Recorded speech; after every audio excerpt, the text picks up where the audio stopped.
Hi everyone. Today it's another new band for me, Rage Against the Machine. Rage Against the Machine. I'm trying to think. It brings up this idea of a machine, and if I'm not paying attention to what's being said, I think of a raging machine, but then I realize Rage Against the Machine. Okay, this sounds like a bit of a protest attitude, counterculture, work against the current sort of concept. The piece is entitled Killing in the Name. Killing in the Name? What name? Well, let's find out. I've got a few things to read first. Rage Against the Machine was an American rock band from Los Angeles, California, another Californian band, formed in 1991. I get the feeling that practically every high schooler in California in the 90s wanted to be in a rock band, and they all started putting things together, and some of them actually made it work. The band was known for melding heavy metal and rap music with punk rock and funk influences, as well as their left-wing views. As of 2010, they have sold over 16 million records worldwide. The band was inducted into the Rock and Roll Hall of Fame in 2023. Left-wing views, okay. So, I'm beginning to form a picture of what machine they're raging against. Killing in the Name was released as the lead single from Rage Against the Machine in November 1992.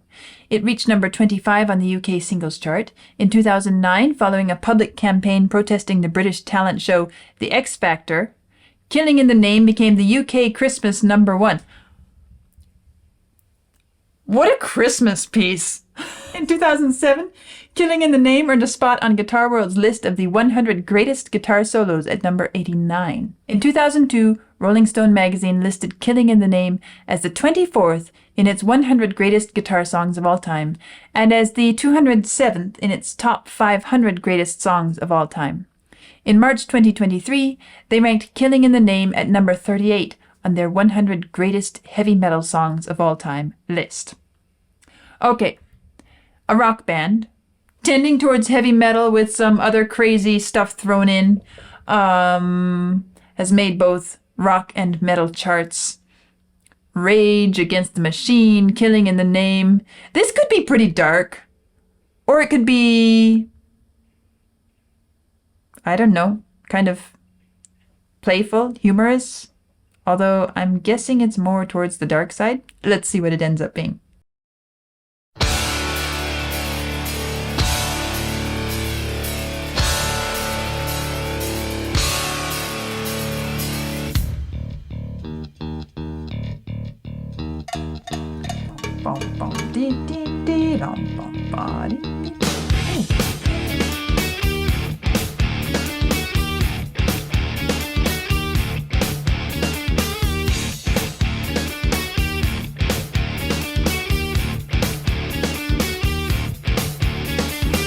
They messed that up really quick. I mean, intentionally. We started out with 1, 2, 3, 4. 1, 2, 3, 4. 1, 2, 4. Then do do do do do. 1, 2, 3 do do do. 1, 2, 3 do do do.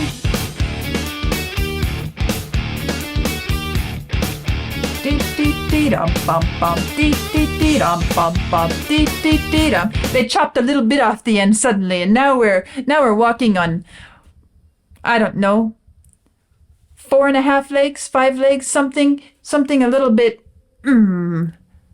out of whack, like maybe a crab crawling along the beach or something.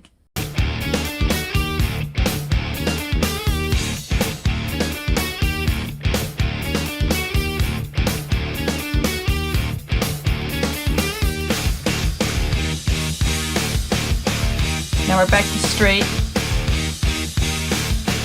Killing in the name of.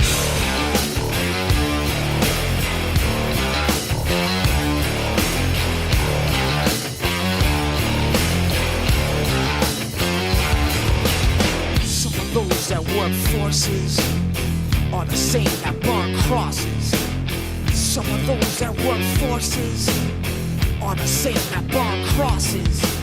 Some of those that work forces are the same that burn crosses. Some of those that work forces draw the same that burn crosses.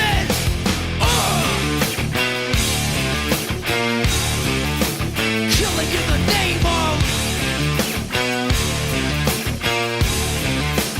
Killing in the name of. Now you do what they told you.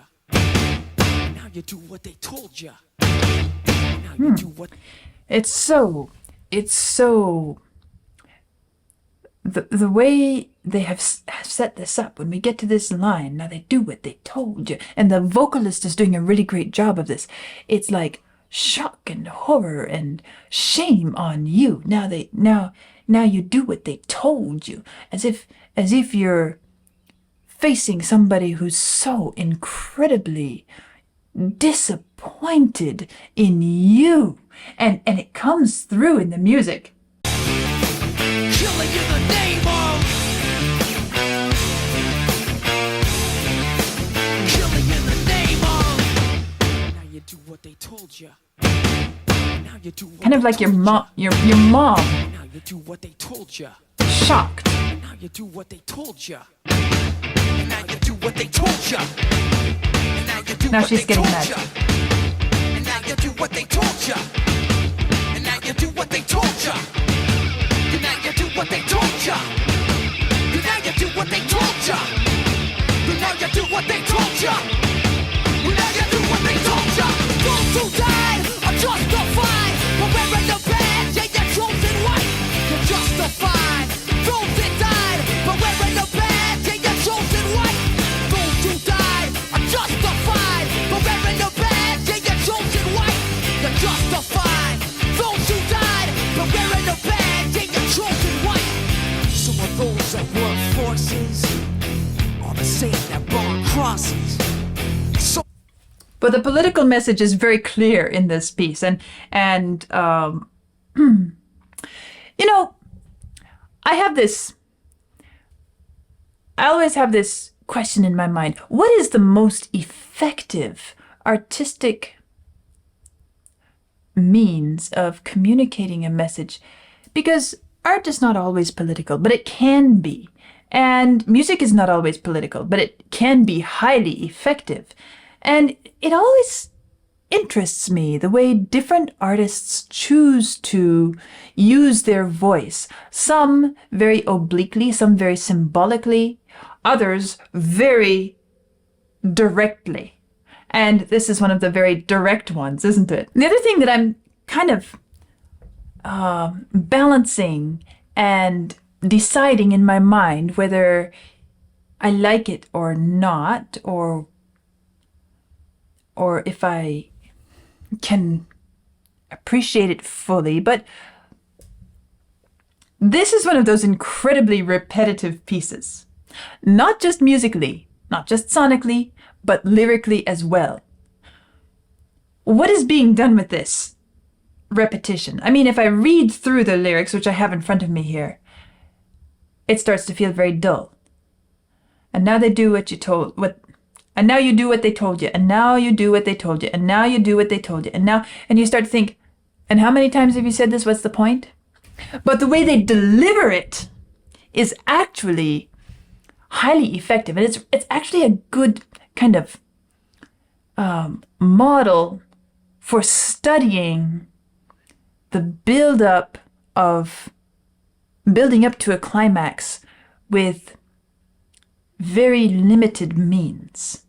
And the pacing, the musical pacing, the dynamic pacing, which is required to bring something to a peak, a climactic moment.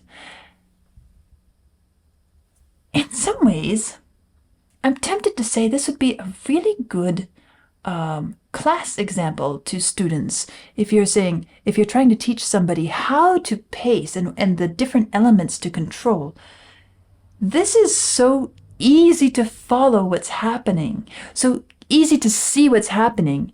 If you can do this with a simple line like this, then maybe you'd be able to do it in a more complex setting as well, but you would have a very clear understanding of the underlying principles.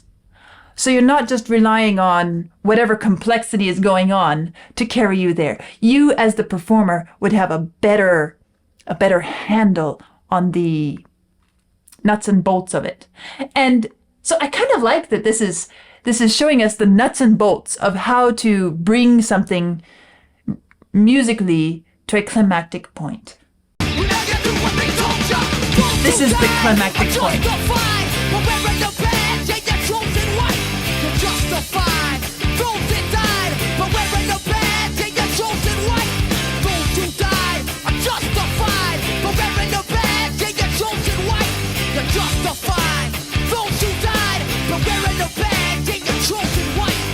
Some of those that work forces are the same that burn crosses.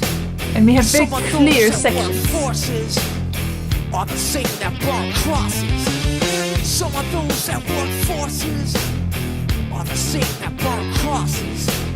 Some of those that work forces are the same that burn crosses.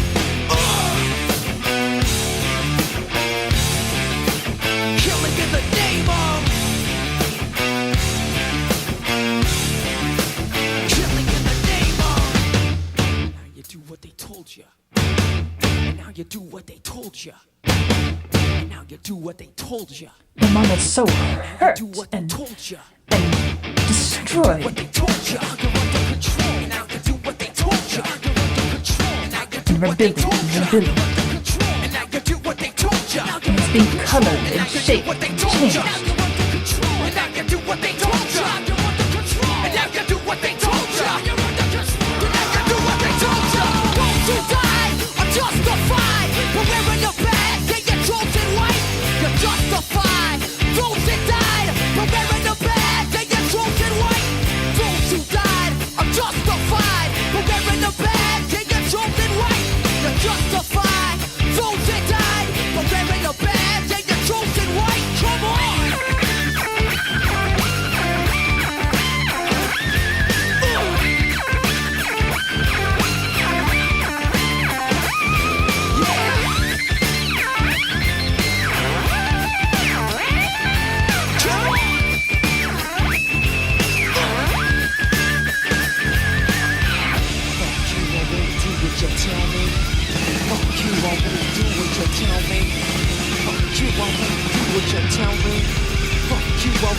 And you hear the tension building. Very controlled pacing. Fuck you, I won't do what you tell me. Fuck you, I won't do what you tell me. Fuck you, I won't do what you tell me. Fuck you, I won't do what you tell me. Fuck you, I won't do what you tell me. Fuck you, I won't do what you tell me. Fuck you, I won't do what you tell me. Fuck you, I won't do what you tell me. Fuck you, I won't do what you tell me. He kind of lost it here.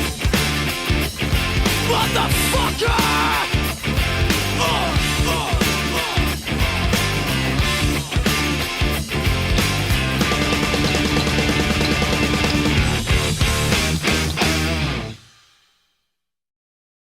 Clearly a protest message, a direct, kind of direct approach in the message that is being communicated in this piece of music. And you heard me say at the end, towards the end, he kind of lost it there. What did I mean by that?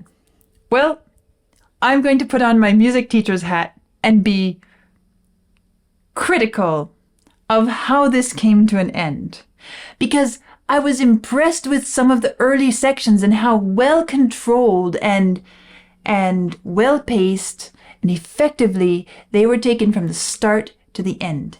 I was not impressed by this last section, and it has nothing to do with the fact that he was throwing in a bit of crude language there. It's not that at all. It's the music that I'm listening to.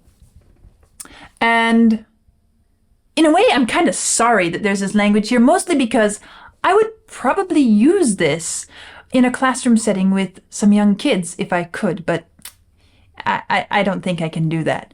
But we can do it here. So, when you have an instrument, any instrument, it has finite limits. there is a level below which you cannot play well, volume-wise, tonal intensity-wise. And there is a level beyond which it cannot go.